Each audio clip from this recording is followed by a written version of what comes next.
Welcome to the Not in the Job Description podcast. I'm Scott McLaughlin. And I'm Chris Kiernan. No matter what type of job you've had, there were situations that happened to you during work that you couldn't wait to tell your friends about. We interview a variety of guests about some of their crazy stories from work, from entry-level food service industry jobs to doctors and attorneys. We will explore funny, gross, embarrassing, scary, and sometimes almost unbelievable stories that people have experienced while on the job. Keep in mind that our guests or the companies they work for may be masked in order to protect the innocent, or maybe even the guilty.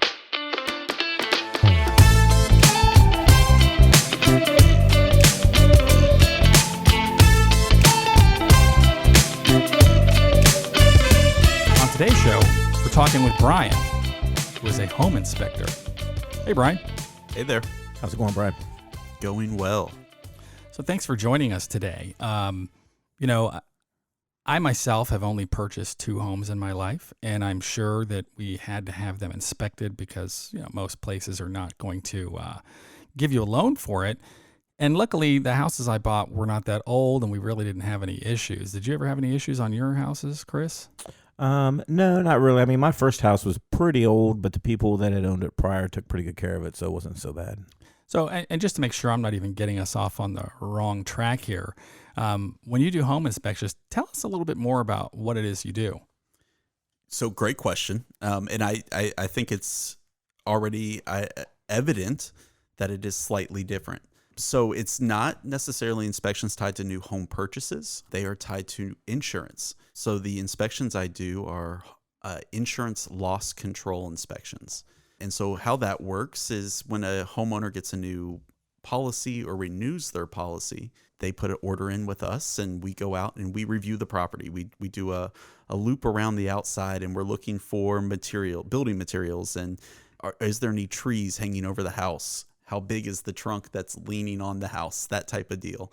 We're also doing some things around hazards, right? Does the customer have a pool in their backyard without a fence? Is there 3 pit bulls and 2 tigers in the backyard, right? That type of thing we're going to try and catch because it's going to mitigate the risk for the insurance company in the long run. Well, that absolutely makes sense. But I imagine you check a lot of the similar things that a regular home inspector would do for mortgage purposes, don't you? Yes. Very much so. There's different types of inspections depending on the value of the home, the value of the policy that they're taking out. Some of our inspections, we actually go inside the house and we're looking at the mechanicals, HVAC, hot water heater, electrical panel, that type of deal. And what we're looking for is specific call outs. Is your electrical panel outdated and a risk for a home fire? Is your piping outdated and risk for the homeowner there? And then we also can do some things with the roofing and shingles and things along those lines. So it depends on the type of policy. But yes, we do the full gambit of inspection. So I have to ask you, though, I know you from a different world. How did you get, and by the way, you wouldn't have me inspect a house because it would be an entire waste of time. I don't know anything about what it should look like. If somebody nailed 2 pieces of wood together, that'd be fine with me. How did you get this background? Like what makes you a home inspector? How do you end up getting this kind of expertise that people are going to hire you to do it for them? Yeah, it's a long story and I'm going to make it short for us. So I've always had a passion in real estate. I enjoy not necessarily the buying and selling, but more just the construction piece and getting my hands dirty.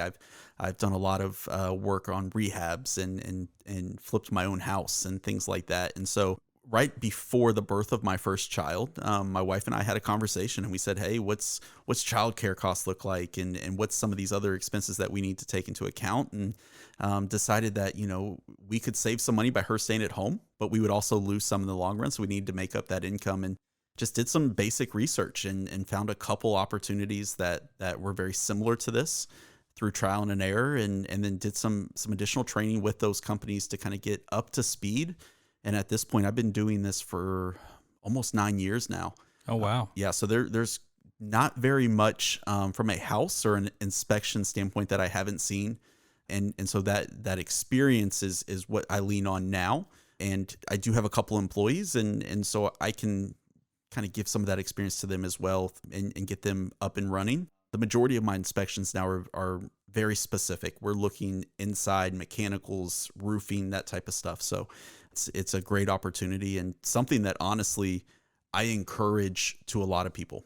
You have flexibility. You can own your own business. You work with customers on a day in and day out basis, and you are helping them and also helping the company. So it's a fun job, but it keeps me out and keeps me moving. Yeah, I was going to say, if I was looking at that, as far as, okay, how much does it cost for us to have daycare and everything? I'd have probably just opened up a daycare. So good for you, because I don't have the skills to be doing that. I don't have the patience for the kids. So you say you kind of go in and there's nothing that you haven't seen. Tell us about a time that you've walked in maybe to do just what you thought was a routine inspection and just saw some of the most jacked up mechanical home repair type of work that you can imagine. I'm sure you've seen I have all kinds of craziness. Yes. Are you all familiar with a wood burning stove? Oh yeah. So we do wood burning stove inspections, which, as you can imagine, the individuals that have a wood burning stove in their home fall into two buckets. They either love it and they use it as supplemental heat, or they've never touched it and it came with the house. Right. I've walked into homes before for a wood burning stove, and the piping that goes from the stove to the exterior of the home has 2 to 3 inches of space between the walls and the pipe, so you can literally see outside. Oh, wow. And I asked the customer at the time, like, that seems like it's a problem. And bless her heart, she said, yes, but the stove works so well, we don't notice it. Huh.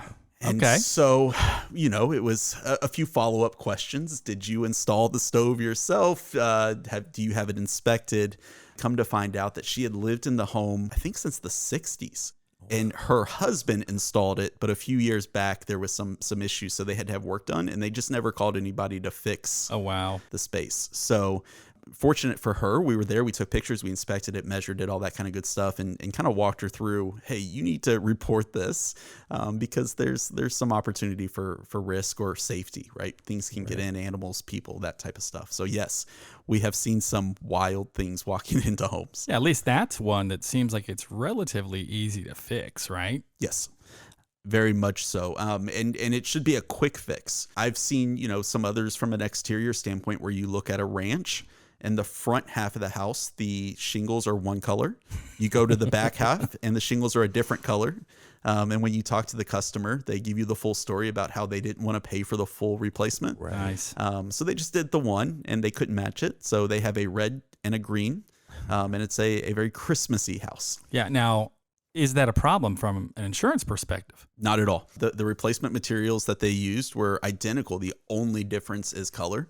And so to your question, the customer was concerned about that. And as we walked them through it, we were able to show them that, that everything is the same. The warranties and all of that is consistent. So no concerns on our end. Just bad fashion. That's all. exactly right. You're just the safety police, not the fashion police. That is exactly right. So you gave us some examples of, some easy stuff. Have you seen anything where you're like, oh my God, why don't they just burn this place down and start over? Yes. So some of the inspections we do are for active rehabs. And so we will actually go in at different stages of the rehab and do those inspections. And I've done some here in the Columbus metro area where you walk in and the only walls are the exterior ones. The only floors are the basement. And you are taking a ladder as you walk in the front door to the basement. And so it's at those points that you look at the investor or the homeowner and you say, what if we just totaled it out, right? Yeah. But I've also seen them on the flip side, which makes it a cool job. You can see it when they're down at their bare studs, and then you visit it, 6 months later, and it's a brand new looking house with new mechanicals and new finishes, and it's an enjoyable process for me. Well, that would be kind of cool. Just seeing, I like to see things built.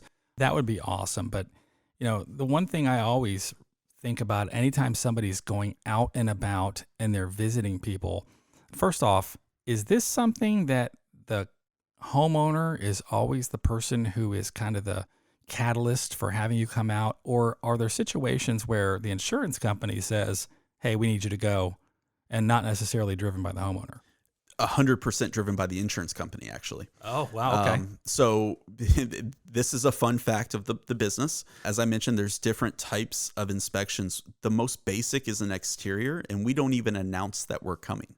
So we show up at the door, knock on the door, advise to the customer what we're there to do, that we were sent by their homeowner's insurance. There's a handful of questions Are there deadbolt locks on all your doors? Are there working fire extinguishers? That type of deal. And so those pose probably the most risk for the inspector themselves, and it's not something that is super enjoyable to surprise a homeowner. But I think through the years, we have developed some strategies to disarm them. Now, well, we had a guy on once, Rocky, and he was an interesting character, but he was a process server. So he's another person that shows up, not necessarily by the person wanting them to be there. And he told us about some scenarios that were, talk about dangerous. Like he was actually shot at. Have you had any customers kind of go off on you, or where you felt like maybe this isn't safe? Yes. No one has shot at me. Knock on wood. Oh, that's good. Well, the night's young, but go on. Yeah, there's plenty of time. No one has shot at me. I've gone to a property, knocked on the door to let them know what I was doing. No one came to the door, so I went ahead and went about my business. And a little forewarn here, when these customers sign up for their insurance policies or their renewals, they are advising that someone is able to come visit. So it's in their policy. Yeah, it's probably on page 837, isn't it? Right. Yeah, and the font size is about 2. Okay. So it's missed often. But yeah, so I visited a property and knocked on the door. No one came, so I started to make my way around the house to do the measurements and photos. I go to the backyard, and a gentleman and his son, probably 100 yards away, and they're back there working on something in the yard, and they see me, and the gentleman comes towards me, pulls out a gun, points it at me, and says, "What are you doing on my property?" Oh, wow. Well, when you said you weren't shot at, I thought, oh, there was nothing there, but that's pretty close, man. Yeah. And again, I mentioned we've developed some strategies. And so one of those first things I do is I am quick to advise, I'm here on behalf of your homeowner's insurance, which is X. And then if they still resist and they're still troubled by it, I can advise them, listen, I'll take this back. I'll reach out to your agent. We'll get some time scheduled that works better for you. Right. And that happens from time to time, and that's understandable. But this individual, he was adamant, did not want to talk to me, told me to get off the property. And the best part, which I think is hilarious, he said, "Don't you know showing up on people's properties will get you shot?" You did now? Yes, and I do now. So that story has another step. I went back, sent it back to the agent. The agent came back to me a few days later, said, I've spoken with him. He's comfortable. Go on out again, and it'll be fine. Visit the property a couple days later, and he doesn't come to the door. I walk out back, and wouldn't you know it, he's sitting out back with his no one out there, but he was working on something, and he sees me, gets up, and again, the same scenario. He pulls out his gun. This time his pants are undone, and as he's walking towards me, he's trying to hold his pants up and point the gun at me. And at that point, I said, "This is not worth the money." Yeah. And so I told the gentleman I'd be sending it back. I reached out to the agent. And last I heard, the policy was canceled for that gentleman. Yeah, probably best idea. Yeah, the agent advised that it was a risk in case someone visited the property and something could happen. So they exited that relationship. That's pretty funny. Yeah, I can only imagine. You're going to see more of this. You're going to see more people with issues, especially if they're not the one who called you to come out and inspect. So that's not too surprising. In doing a little bit of research on just home inspections in general, there's a little bit of a theme. So I want to ask you first, like, favorite part of the job, worst part of the job. What would you say? I mean, of doing the job, not just of having it. Yeah. So the favorite part of the job, you won't believe me, but it's actually being out in the field. I like being outside. I like meeting people and interacting with the community. You would be surprised how many people stop me while I'm inspecting to ask questions, right? Is this a concern? Should I fix this? My window's falling out of my house. What do you think? The worst part of the job for me is sitting down and inputting it all. So there is computer programs and things like that we do. We also sketch out the property. And so we measure while we're at the property, but the actual, administrative work of inputting and sending it off is tedious, but needed. So that would be the best and the worst. So then would you say technology has probably changed a lot since you've started this, right? So do you ever just do like maybe a Google Earth kind of view of the home before you even get there, just to kind of get a feel for what you might encounter, or do you just show up sight unseen? Or yeah, technology has changed dramatically to the point now where I can actually use apps on my phone to take pictures and upload them directly to our clients. I don't do a whole lot of checking before I go. If I can't locate the address, I will. I do run into that quite a bit, but not in that sense. One of the biggest technology advances for me personally is, as you can imagine, I'm doing 20 houses at a time, right? So I have to make driving lists and I have to make sure that they're efficient, organized. And it used to be that we would, don't laugh at me, we would use MapQuest. Mm-hmm. And we would plan out our routes in the morning. And so if you would imagine, right, we're up at 7 trying to get a route planned out. But we have since found technology that we can upload all of our houses at once, and it'll spit out the most efficient route. And the best part is it's on my phone, so I'm not manually typing in addresses in the GPS. Right. Yeah, I couldn't imagine. I mean, even thinking about how did we drive anywhere 30 years ago? I have no idea. But there were times when I was younger, I remember we had maps. My wife and I would drive somewhere, and you'd have a freaking map across the front of the car. It's just unfathomable. I bet your kids wouldn't even know how to unfold a map these days. Right. And they definitely couldn't fold it back together. Well, I don't know that I could either, but I get where you're coming from. Right. I sound like old man Scott here complaining about maps. Well, the other thing that I found in just some of the research I did, and I'm kind of curious, I'm going to walk you through a few stories one by one and see if you had something similar. This comes from Realtor.com under the title of Strange But True Home Inspection Stories. The first one was dead animals in the attic or crawl space. You ever come across that one? Oh, man. I am sure I have. Wait a minute. You telling me that you may have come across that and it didn't even stand out? Because I'd be having nightmares. Yeah, the one that stands out to me is not in the crawl space or the attic. I did a property probably about 6 months ago, and it was a rural property. It was a farm.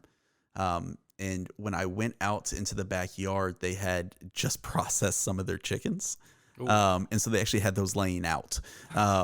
So that's the one that sticks out. But yes, I am sure, even if I hadn't seen them, I am sure I have smelled them in some of the properties I've been at. That almost seems like it would be common. I feel like if you went to 20 houses, one of them's going to have a dead animal. Agreed. Absolutely. Any dead bodies?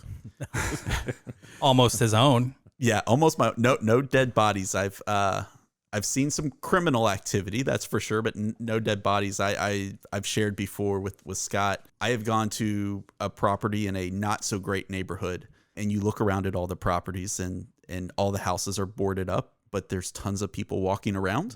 And it's like, where do you live? I parked, got out to do my inspection. The home was vacant. It was a rehab. And as I'm walking back to the car, a gentleman walks up to me in normal attire, looks at me, pulls out a badge from under his shirt and looks me square in the eye and says, "Sir, what are you doing here?" And I said, "An inspection." And he looked right back at me and says, "You're in the wrong neighborhood." And so I said, "Not a problem." I got out and I looked it up later, and they were doing a drug bust at 3 houses down from where it was at. So yes, I've seen the criminal activity. No dead bodies. Again, knock on wood, the night is young. I would rather not see those if possible. Yeah, no kidding. I'd be a little worried. I've been watching that Jeffrey Dahmer story. If I get any smell at all, I'd be gone. I'd be gone. Yeah, his neighbor was spot on, wasn't she? She didn't want him to do it. Yeah. Oh, man. They should have called a home inspector much earlier. So the other thing, well, part of the dead animals in the attic of this story was also bees' nests or wasp nests. And I can tell you this, I'm the biggest wuss in the world when it comes to any animal in my house. Before we did my basement and had it all finished, there was a dead mouse that fell on my weight bench, and I was ready to commit arson. Like I did not want to be in this house. It was so gross to me. And when we started to do the remodeling, my brother-in-law is really good with this stuff. And he's taking down part of the stuff on the ceiling, like the flame retardant stuff. And he looks up and he shoves the flame retardant stuff back up real quick. And he goes, "We might have some trouble here." So what do you mean? Go get a garbage bag. So I go and get a great big garbage bag. He pulls back that flame retardant stuff. And I'm not kidding you. Between the 2 floor joists, there's about 3.5 feet worth of wasp nest. And it covers the entire space. I mean, this thing barely fit in a garbage bag. It was that big, but thank God there was nothing active or live in it. But that's the kind of stuff where if I was an inspector, I'd be like, I'm not going near that. So I take it you haven't seen any of the bees or wasp nests either. I've seen some. Yeah, you find ways to avoid them. It's one of those where my camera has a camera pole, so I can stick the pole out further and not stand next to something if there's something out there. But yes, Smart. that would be a fear, getting stung while you're walking around. Another one of the Realtor.com strange but true home inspection stories. Somebody had a boat trailer being used as a home foundation. You see anything where you look at it and say, oh my gosh, you've got to be kidding me. This isn't even livable. Have you found one of those? I have. Not a boat trailer. I went to a property where the property was moved. I don't know if you've ever seen that, where they literally pick a house up and move it. And so when I got to the house, it was sitting on cinder blocks, and they were living in the house. Oh, wow. And I had some concerns, as you would imagine, and they didn't have electric hooked up yet, the water, anything else, but they were in there. And the gentleman could not understand why I would think that would be risky. Right. They had cinder blocks on all four corners and a couple, in the middle for support. But I told him, hey, we need to do something different quickly. Yeah. And until we do, no rough housing. My God. Yeah. No running back and forth. That's for sure. Another one they said, which I thought this was interesting, another strange but true story. You wouldn't believe the things they said duct tape is used to fix. I mean, I'm talking about plumbing, electric, anything like on the roof. If there's been a leak, just throw some duct tape up there. This whole article talked about the weird things they found where people had tried to just fix things themselves and couldn't believe the house didn't burn down or get destroyed. Yeah, I laugh because duct tape is one of those that you see everywhere.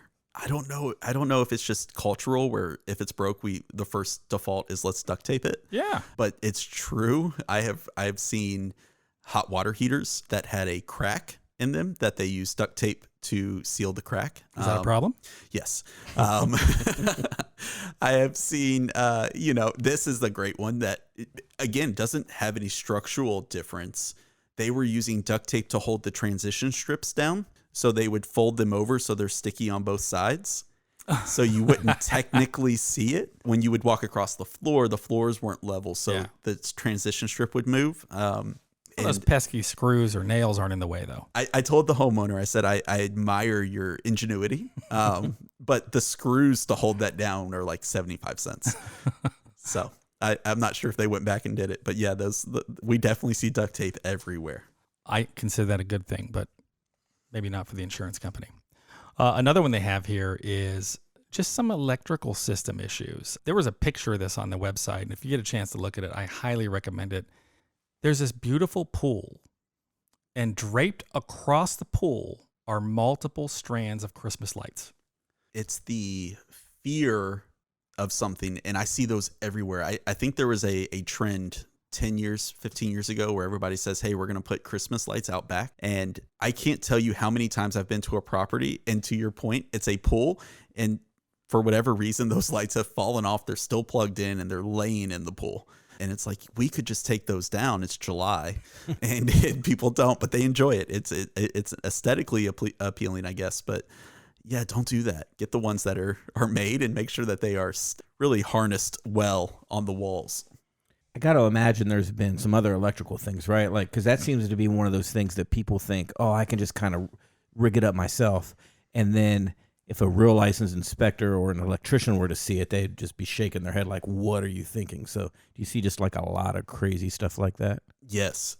A lot of work on like fuses or circuit breakers where it'll break or something will be wrong. They'll just pull it out and they won't do it right. So it'll be like broken halfway in, halfway out. And you talk to them and you say, you got to fix that. And the answer is, well, I turned the switch off, so it's fine. It's like, no, there's still a fire hazard there. But yes, electrical can be touchy. Some of the new builds that you're seeing in communities have like the outdoor lamp, right? That's connected and the switch is inside. A lot of the builders, and I probably shouldn't say this out loud, a lot of the builders don't do a great job of burying those lines. So when new homeowners move in, they're doing their landscaping and edging and they snap that line. So then when you go to flip the switch, it's like, why is the power not work? And then the first time it rains, why is our house shorting? Right. So yes, we do see it. I would say that a lot of the older homes, the electrical plumbing are great on them, right? If they're taken care of and every once in a while somebody goes down and wipes off the cobwebs, we see less issues with those than some of the new builds that are coming out. Can you define old? Oh man, 20 years, 40 years, 60 years older? You can definitely see a change in home building and quality, probably early 90 builds and on. And so what you'll see is a lot of times in neighborhoods, they're going so fast that they will miss things, or just like you would do in any business, they're looking for that cheapest option from and a lot of times they'll skip corners or cut corners, I should say. Yeah, I'm pretty sure my house was built by the lowest bidder. I'm quite sure of it. In fact, we talked about this electrical stuff. We're in the process of having our bathroom redone, and this company will remain nameless, but they do seem like they've been cutting some corners here and there. So much so that it was supposed to be done by now, but when they went to install the shower, they cut the back piece of like the shower tile part too short. And so at first they were like, that's all right, we'll just put something in the corner. Well, we're like, no, we don't want this extra piece in the corner to shore up your mistake. So they're going to fix it. They've been they're good people to work with, but we had just enough time to look at the stuff that they did while they're waiting to order this new stuff. You talk about duct tape. They put together one of our outlets, and I'm going to have my wife show you a picture of this. It is nothing but duct tape. And it's to the point where we contacted them and said, I'm no electrician, but I don't think that's right. Now, of course, they had the out. Their out was, well, yeah, we're not done. That's just what we did for the short period of time before we bring everything back in and finish up. But he was already done with this part. So I'm quite sure had we not caught that, we'd be living with it until either the house burned down or we renewed our insurance policy and Brian was knocking on the door. That's exactly right. Yeah. and we would open the outlet up and say, this is not going to work. No, funny bathroom story. I went to a house, a very expensive house, walked into their master bathroom, and I noticed a squeegee on the floor. So I asked the homeowner, why do you keep a squeegee, right? They did a great job of cleaning up the house. Everything was in the perfect spot. And the homeowner sheepishly looked at me and said, well, we had our bathroom redone. And when they put the bathtub in, it's supposed to be on a slight incline. Oh, no. And they leveled it. So when the water is in there, they use the squeegee to empty the bathtub. Because it won't drain, right? That's exactly right. And again, we're talking probably $1.5 million, $2 million home. And so to fix that would not be significant cost, or if they had caught it when the right early on, they could have done it early. That'd be worth a phone call still. I don't care. I agree. Yeah, that's crazy. The last thing that I saw, at least from the crazy stories from realtor.com, somebody said they use spray paint foam to fill in rotting wood around a window. So they had all this rot around the window. So they not only did they use the spray foam to fill in the rotting wood, but then they cut the foam to look like it was the wood and then painted it and stained it to match. I think that's genius.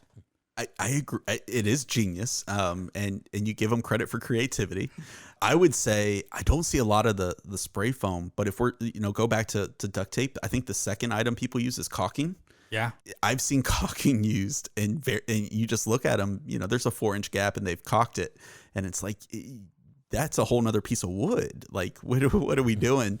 But yes, you see caulking all over, whether it be windows or door frames. I've seen it on the ceiling where they didn't do a great job of really connecting the wall to the ceiling. So you had a little bit of a gap, and whoever the contractor was decided that they were going to caulk that, which I can assure you is not an okay thing. So you mentioned something earlier about being in that bathroom and you saw the squeegee, which kind of made you ask the question. So you're almost like a little bit of a detective when you go in these houses, right? You're looking for just weird stuff that's kind of out of place.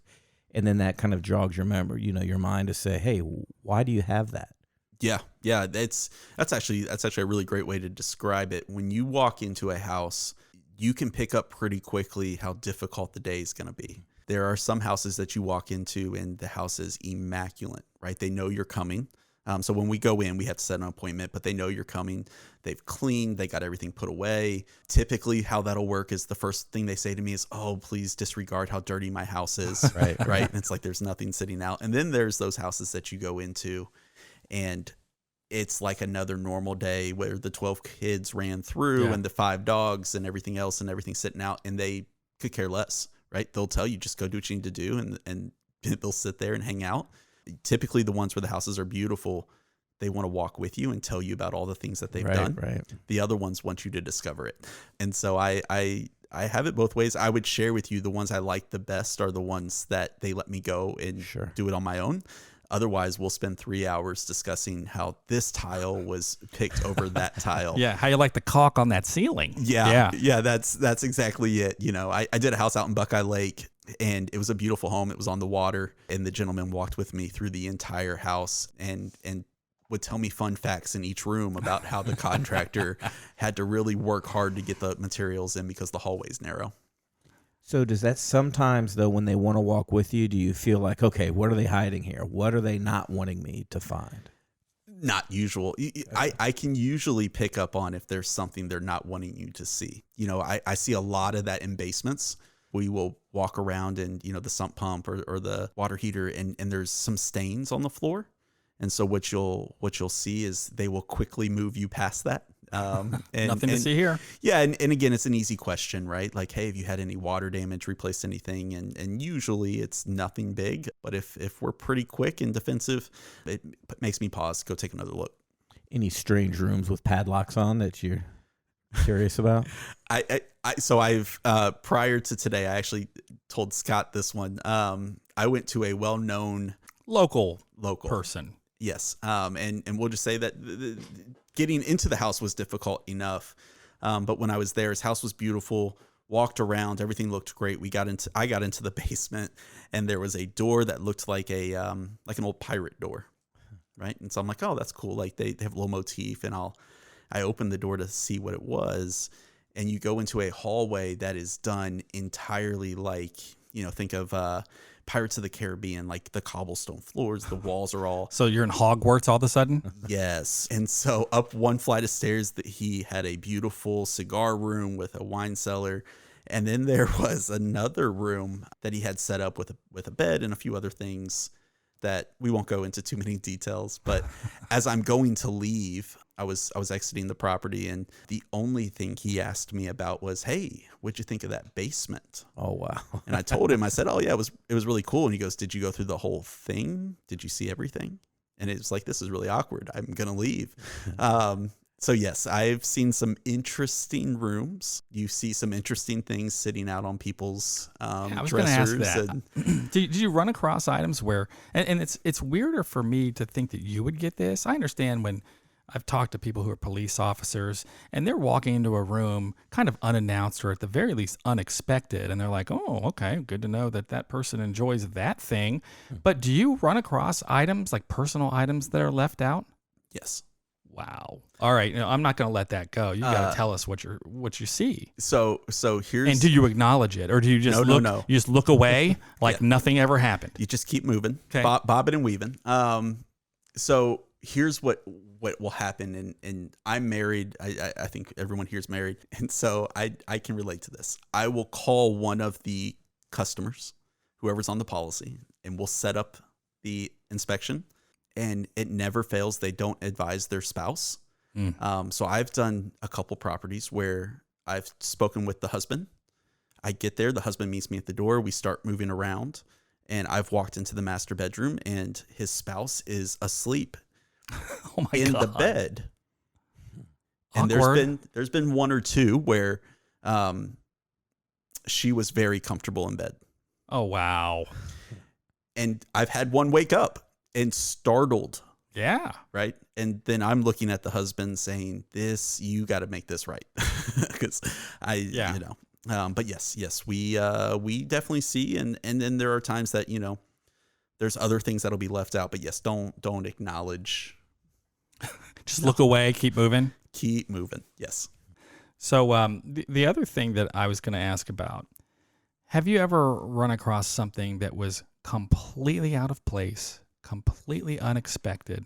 Like one of the things that I read about, and let me just be honest here. It wasn't like I did 4 hours worth of research. I probably spent 10 minutes online, and there are stories upon stories upon stories. Somebody said that one unexpected find they had is someone living in a tent in a crawl space, unbeknownst to the owner. Like, there's some weird stuff that they find. Have you ever found any really weird, like out of place kind of things? No. That makes me feel better, actually. Yeah, I don't think so. I have definitely run into things that I was not expecting. I was inspecting a house out in Newark, of all places, and I noticed it was a fairly large house, but a little bit outdated.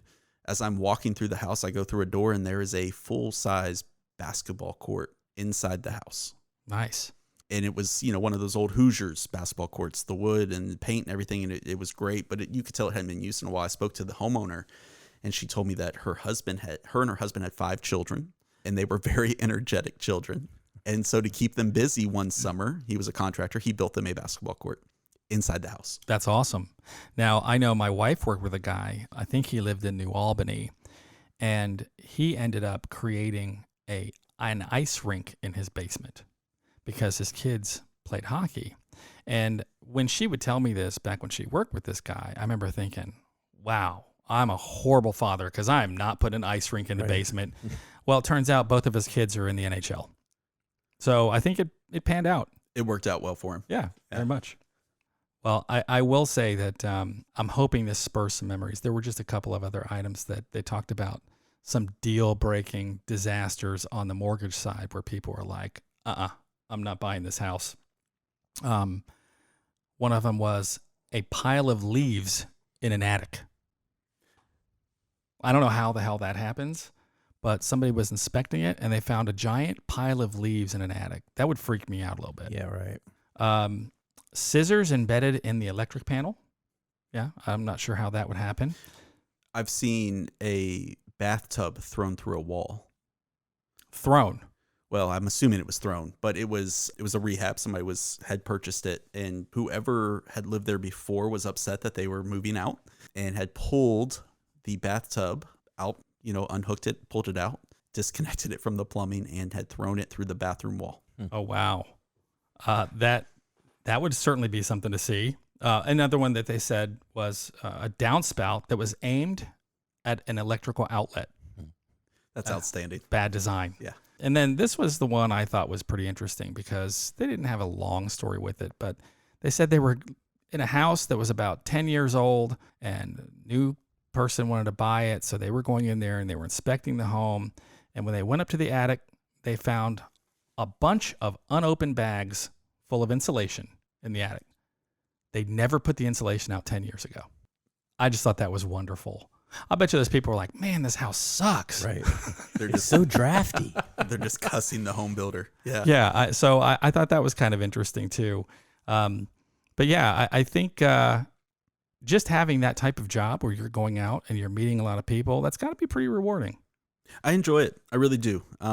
There's definitely customers, right, that are difficult or rude, and I think you get that in any business. It's more about just kind of how do you respond to it. But there are definitely times where you're out and you're talking to a customer.